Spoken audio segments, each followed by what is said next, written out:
खबर है विदेशी। जी हां, चुनाव जीतते ही ट्रंप ने पुतिन से बात की। वॉशिंगटन पोस्ट की रिपोर्ट में यह बड़ा दावा किया गया है। ट्रंप ने पुतिन को युद्ध न भड़काने की नसीहत दी। यूरोप में तैनात यूएस फोर्स की बात कहकर भी चेताया। दोनों नेताओं ने यूरोप में शांति के फॉर्मूले पर बात की। ट्रंप पुतिन की बातचीत पर रूस के बयान का इंतजार है। और हमारे foreign affairs editor Umashankar Singh हमारे साथ इस वक्त जुड़ गए हैं।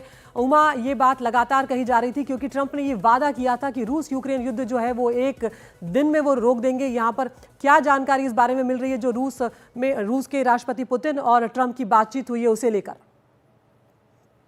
जी देखिए, सूत्रों के हवाले से जो रिपोर्ट की जा रही है उसके मुताबिक ये कि हाल के दिनों में ही ये बातचीत हुई, यानी कि ट्रंप जब राष्ट्रपति चुने गए हैं उसके बाद रूस के राष्ट्रपति पुतिन से उनकी मुलाकात हुई है। बातचीत का ज्यादा ब्यौरा नहीं दिया गया है, लेकिन इतना जरूर कहा गया है कि ट्रंप ने पुतिन को इस बात की सलाह दी कि वो यूक्रेन में युद्ध को और ज्यादा ना भड़काए। और ये इस लिहाज से भी अहम है क्योंकि हमने देखा कि रविवार को ही 34 ड्रोन के साथ हमला किया गया मॉस्को पे यूक्रेन की तरफ से, जो कि मॉस्को पे अब तक किया गया सबसे बड़ा ड्रोन हमला है। तो इस तरह के बैकड्रॉप में अगर पुतिन को ये सलाह दी जाती है ट्रंप की तरफ से कि युद्ध न भड़काएं, तो जाहिर सी बात है इसकी काफी अहमियत है। ट्रंप ने आपने सही कहा कि उन्होंने ये कहा था कि 24 घंटे के भीतर वो युद्ध को रुकवा देंगे, तो अब उन पे ये जिम्मेदारी है और दारोमदार भी है कि कैसे किस फॉर्मूले के तहत वो जो है युद्ध को रुकवाते हैं।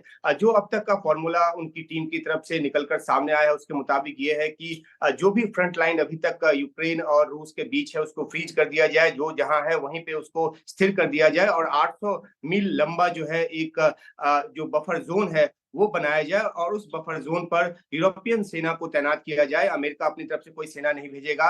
और इस तरह के फॉर्मूले पर जो है वो ट्रंप की जो टीम है वो काम कर रही है। हालांकि आधिकारिक तौर पे इस बात को नहीं कहा गया है ट्रंप की तरफ से, लेकिन वो चाहते हैं कि जो यूक्रेन को अमेरिका की तरफ से जो बड़ी आर्थिक मदद और सैन्य मदद जो मिलती है, जो कि अब तक 24 फरवरी 2022 से लेकर अब तक तकरीबन 66 बिलियन जो अमेरिकी डॉलर है उसका मिलिट्री एड जो है वो यूक्रेन को मिल चुका है, वो उसको घटाना चाहते हैं। और दूसरी तरफ वो जो नेटो में जो कंट्रीब्यूट करता है अमेरिका, उसको भी अमेरिका फर्स्ट पॉलिसी के तहत घटाना चाहते हैं। तो उनकी तरफ से एक दबाव रहेगा कि यूक्रेन भी जो है वो इस बात के लिए मान जाए कि वो जो जेलेंस्की कहते हैं राष्ट्रपति यूक्रेन के, कि वो बिना 5 एनेक्स हुए एरिया के वापसी के वो युद्ध रोकने को तैयार नहीं होंगे और उसमें क्रीमिया भी शामिल है।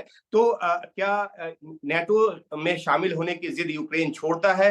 क्या अपने एनेक्स किए गए इलाके को छोड़ने को तैयार होता है? तो इन सब बातों पे अमेरिका का जो फॉर्मूला है, ट्रंप का जो फॉर्मूला है वो निर्भर करेगा। लेकिन सबसे अहम बात ये भी है कि अगर ट्रंप ने ये फैसला कर लिया अपने शपथ के बाद कि वो यूक्रेन को मदद रोकेंगे और नेटो को जो कंट्रीब्यूशन है अमेरिका का वो घटाएंगे, तो उसके बाद जो बहुत ज्यादा रेसिस्टेंस जो है वो यूक्रेन की तरफ से नहीं रह जाएगा। दूसरी तरफ पुतिन के साथ उनकी अच्छी मेलजोल है और इस बात की तस्दीक वो भी कर चुके हैं। हाल ही में जब पुतिन से पूछा गया था कि क्या वो पीस वार्ता के लिए तैयार हैं, तो उन्होंने हाँ में जवाब दिया था। तो कुल मिलाकर टीम ट्रंप जो है वो इस बात की कोशिश में जुट गई है कि शपथ उनके 20 तारीख को लेने के बाद जो है एक कोई ना कोई कंक्रीट जो एक रणनीति है निकल कर सामने आए। और इसी मद्देनजर जो है दोनों नेताओं के बीच जो बात बिल्कुल उबा, सबकी नजर रहेगी इस बात पर कि आखिर ये बातचीत कब तक होती है।